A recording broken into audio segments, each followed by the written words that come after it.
네, 저희 주제를 보고 깜짝 놀라신 분들도 있으실 것 같습니다. 매수 시기가 온다고 얘기하는 건 무슨 의미일까요? 시장이 그만큼 떨어진다라는 걸까요? 아니면 그 가운데 있어서 뭔가 좋은 시그널, 그러니까 위로 상승하는 그런 시장이 연출된다라는 걸까요? 오늘 관련한 이야기 대신증권 이경민 팀장과 함께 나눠보겠습니다. 어서 오세요. 네, 안녕하십니까. 네. 밴드 전망을 일단 들어봐야 네. 요 저희 헤드라인의 의미를 파악할 수 네. 있을 것 같습니다. 3월 어떻게 좀 예상하십니까? 일단 코스피 밴드를 2,200, 그러니까 네. 하단을 2,200, 상단을 2,500으로 제시드리고 있는데요. 2,500 지금부터 좀 멀지 않죠. 아주 가깝죠. 아주 가깝죠. 80포인트 정도? 네, 밑으로는 좀 열려 있다라고 그러네요. 보시면 될 것 같아요. 그래서 저희는 3월 달에는 좀 조정 양상이 좀 깊을 수 있다라는 말씀을 드리고 있는데 조정이 나온다고 한다면 적극적으로 사자라는 말씀을 드리고 싶습니다. 그래서 제가 이번 달 3월 전망에 쓴 자료에도 네. 조정 시 하고서 느낌표를 넣어놨거든요. 많은 분들이 매수 전환하자라고 하면은 지금이라도 사야 될 것 같은 느낌이 많이 더 드실 때. 위로 올라갈 것 같은. 네. 네. 근데 지금 2,500은 좀 많이 부담스러운 레벨이라고 생각하고 있습니다. 전고점이기도 하고 12개월 선행 PER 기준으로 13배. 과거 13배를 넘었던 적이 얼마나 있었을까 보면 딱 두 번밖에 없습니다. 언제였죠? 2007년 7월하고 2020년 8월밖에 없습니다. 2020년 8월은 그러니까 코로나 때. 엄청나게 이제 급등했을 네. 때고 2007년 때는 7년 7월에는 중국 버블붐 있었을 때였거든요. 네. 근데 13배를 넘어서 곧바로 14배, 15배를 갔는가 2007년 7월에는 못 갔습니다. 13배를 넘어서려고 하다가 급격한 가격 조정을 거치면서 딱 한 달 만에 2000포인트였던 지수대가 1638포인트까지 떨어졌거든요. 갑자기 공포스럽네요. 네, 공포스러운 조정이 깊이 있었고 그런 다음에 실적 전망이 좀 안정을 찾으면서 다이렉트로 급반등을 하면서 역세적 고점을 넘어섰던 모습을 네. 보여줬었고요. 2020년 8월에도 13배, 13.3배까지 가긴 했지만 거기서 14배로 가는 모습을 보여주지 못하고 코스피가 4개월 동안에 한 120포인트의 박스권을 거치면서 13배를 넘어섰던 PER이 11배 초반까지 내려가는 그림들을 보여줬었거든요. 이렇게 본다면 13배를 넘어서기에는 최근 시장 흐름, 채권 금리도 오르고 원달러율도 오르고 실적 전망은 아직까지 떨어지고 있고요. 네. 이런 것들을 감안해서 본다면 2,500을 넘어서는 그림은 좀 단기 오버슈팅이 있다 하더라도 좀 부담스럽다라는 말씀을 드리고 있고요. 오히려 좀 하방 압력이 커질 수 있다라고 생각하는데요. 최근 나타나고 있는 통화 정책에 대한 부담 그리고 실적이 괜찮다라고는 하지만 시적 전망이 계속적으로 떨어지는 부분들, 경기가 괜찮다라고는 하지만 엇갈리는 그림들, 노랜딩에 대한 기대까지 들어온 상황에서 지금 시점에서는 경기와 통화 정책에 대한 불안감들이 시장을 좀 흔들어 놓지 않을까라는 생각을 하고 있습니다. 그러면 언제 매수 포인트가 나올까? 아마 3월 FMC가 되지 않을까라는 생각을 하는 3월 거거든요. FMC 네, 그 결과에 변곡점. 따라서 등락은 있긴 하겠지만 저는 시차가 있다 하더라도 3월 FMC를 전후로 해서는 통화 정책에 대한 부담은 일단은 정점을 통과하는 시그널이 보여주지 않을까라는 생각을 하고 있습니다. 그러면 3월 FMC 이전에 조정을 좀 염두해 두고 계신 거네요. 네, 3월 FMC 결과가 좀 중요하겠죠. 네. 그러니까 점도표를 올린다, 내린다, 뭐 그런 것보다도 시장의 예상과 얼마나 괴리가 있을까를 봐야 된다는 말씀을 드리고 싶습니다. 이게 무슨 말이냐면은 지금 이미 기준금리에 대한 걱정들은 굉장히 빠르게 하고 있거든요. 당초 예상은 3월 달에 25p 금리 인상하고 끝. 6월까지 금리 동결하고 하반기에는 금리 인하할 거다라는 기대가 있었는데 최근 컨센서스를 보면은 6월까지 금리 인상할 수 있다라는 전망이 들어오고 있고요. 레벨로만 본다 하더라도 원래 2월 초만 하더라도 4.9, 5% 못 넘을 거다라고 그랬었는데 최근에 5.5% 근접한 수준까지 올라와 있습니다. 그리고 금리 인하 기대는 아직까지 남아있지만 한 번 정도로 굉장히 줄어들었거든요. 자, 그러면 뭐가 관건이냐?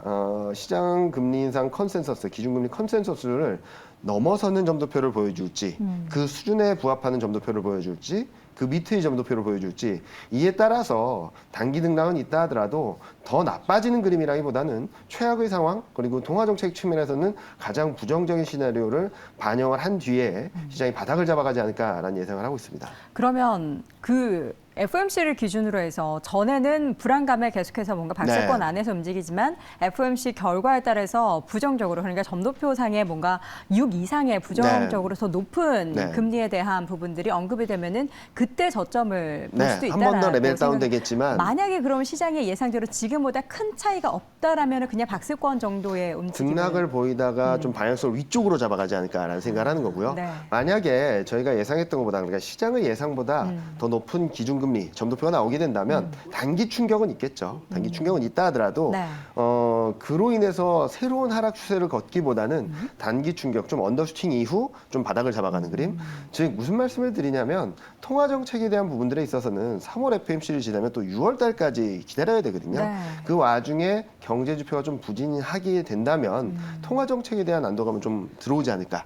더 나빠지는 그림이라기보다는 금리 인상에 대한 부분들은 제일 정점을 통과하는 기점이 되지 않을까라는 예상을 하고 있습니다. 우리 팀장님께서는 그러면 이번에 3월에 기준금리 인상의 그 폭과 점도표 부분에서는 어떻게 좀 예상을 하십니까? 일단은 폭은 뭐 제가 예상하기 좀 어렵겠지만 네. 지금 기준을 저는 5.7, 5.8 정도로 놓고 있습니다. 그 최종 터미널 레이스는요? 네. 5.75 정도? 네, 그렇게 놓고 본다면 아마도 시장에서는 단기 등락은 있다 하더라도 네. 시장이 크게 충격은 받지 않을 거라고 생각을 하고 있고요.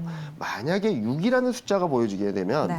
좀 언더슈팅이 좀 세게 나올 수 있다라는 생각을 하고 있고 5.5 수준이 나오게 된다면 시장을 좀 안도하는 다행이다. 우리가 걱정했던 것만큼이네 라고 생각할 수 있지 않을까라는 생각을 하고 있어서 네.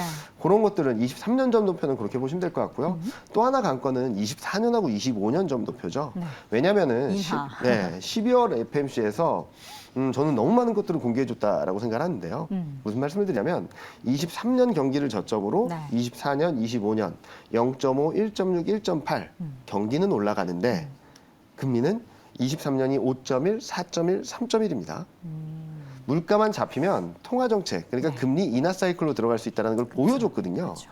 그래서 1월까지 시장이 굉장히 뜨겁게 반응을 했던 거죠.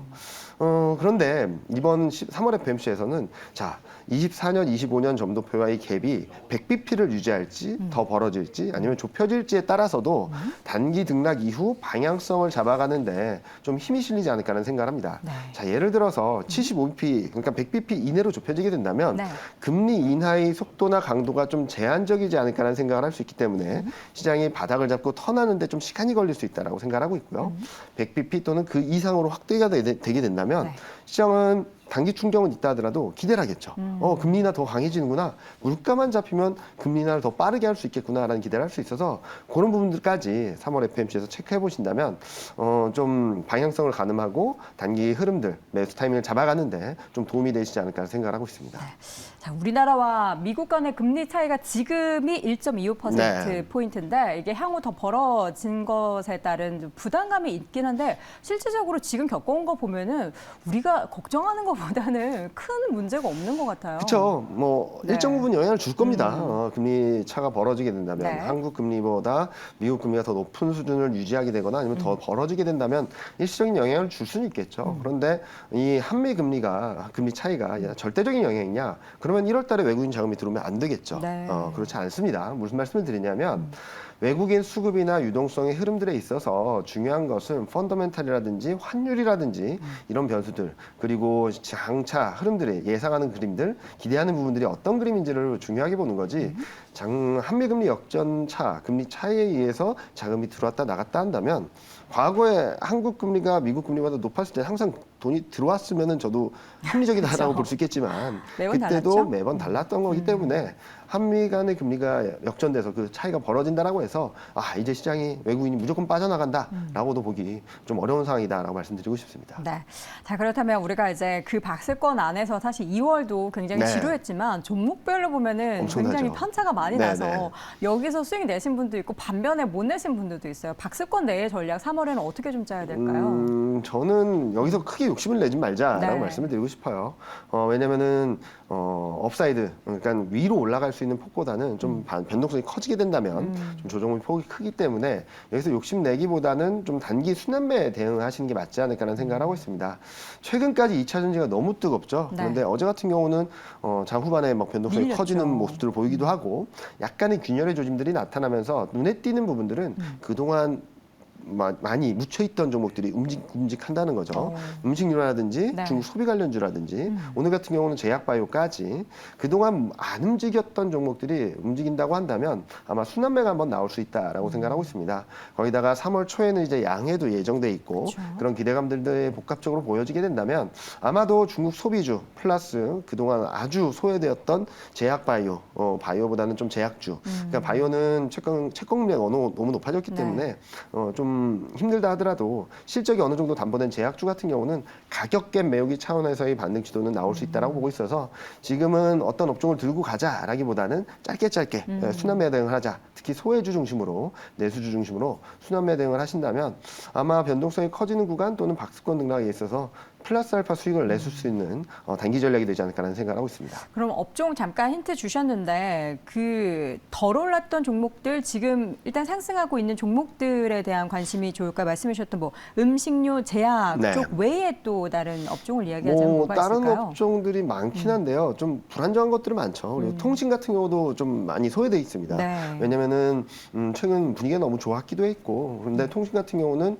만약에 시장이 등락을 보인다거나 좀 변동성이 커질 때 상대적으로 좀 부각을 받을 수 안정하게? 있는 안정적으로 부각받을 수 있는 업종이라서 한번 관심을 가지시면 좋겠다라고 생각하는데 그런데 궁극적인 목표는 좀 조정이 나왔을 때 좋은 업종, 좋은 종목들을 사는 것이기 때문에 비중을 너무 많이 가져가시기보다는 좀 일정 비중, 그냥 저점 매수할 수 있는 비중은 남겨두시고 플러스 알파 수익률을 노린다 정도로 대응을 하시는 게 맞지 않을까 생각을 하고 있습니다. 네, 2월에도 사실 지루한 박스권 내에서 수익률 게임이 정말 활발하게 이루어졌는데 3월 시장에서도 우리가 잘만 고른다면 만족스러운 그런 수익률을 낼 수 있는 섹터는 고를 수 있을 것 같습니다. 자, 이렇게 해서 오늘 이 시간 대신증권 이경민 팀장과 함께했습니다. 고맙습니다. 네, 감사합니다.